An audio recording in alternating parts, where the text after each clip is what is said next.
My name is Lee Russell, and I'm the person who designed and oversaw the construction of this concrete labyrinth.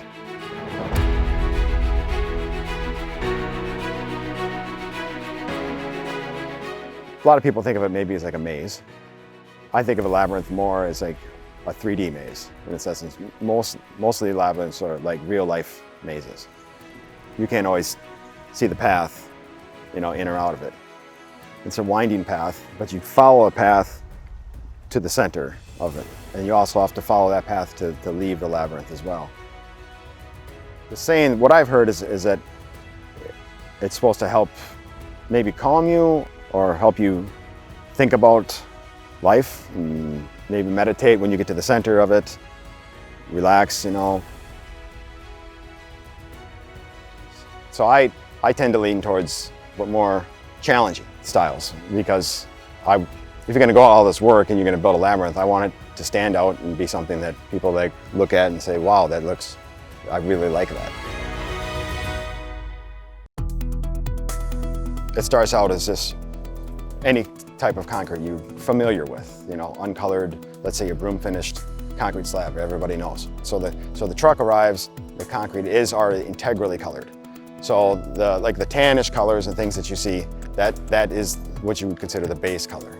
We finish that when we pour, but we also use like a powdered release agent over it. It's like a dark colored release, and basically it turns the whole thing like a dark gray before you stamp it. And the stamping itself is texture mats. It's called California bluestone is the type of texture we used. And after that, it gets cured. So we put poly down. Once you peel that back, then you do the saw cuts, which is like the control joints. Like any type of concrete slab, you have joints that are in it, and that kind of controls where it cracks. Then we start to lay out the design.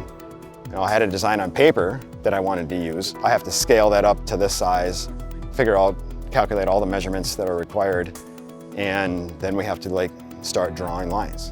Every line has to be drawn by hand. All the paths you see in the grooves and the lines, those are acid stains.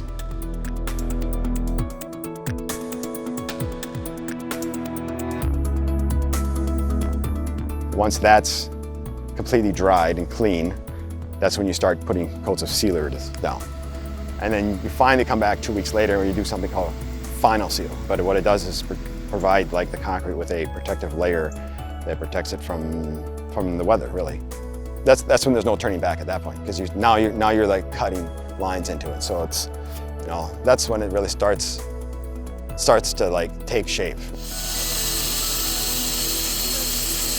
It's all by hand with the grinder bending over,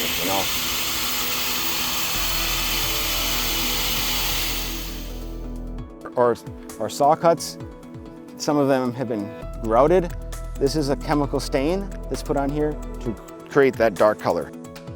It starts to take shape, really, and start to look like maybe art, actually. Because it even looks cool at that point, before you've done any of the staining or any of that. Once you start cutting the lines in, then it really starts to look interesting. I mean, it's very involved, and it took about 2 weeks from start to finish to do. This is in a studio, right? So I have to deal with the weather and people around, and I had to fence it off and make sure people don't get in there on it. But I really enjoy it. Yes, my knees hurt, and they did. I mean, it was hard work building this, but it was definitely rewarding. It was worth the effort. I was just right out of high school, I'm just right into concrete. I've been doing it ever since. I've traveled around the country, learning firsthand from the artisans and the best people in the business. I've been doing concrete all my life, and my father taught me what I know, and it's a family business. So many people are going to be able to come here and enjoy this for a long time. It's been a really special project, and I thank everyone that's involved.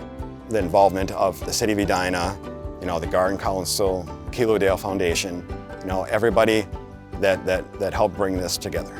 I feel privileged to be able to work here and do this.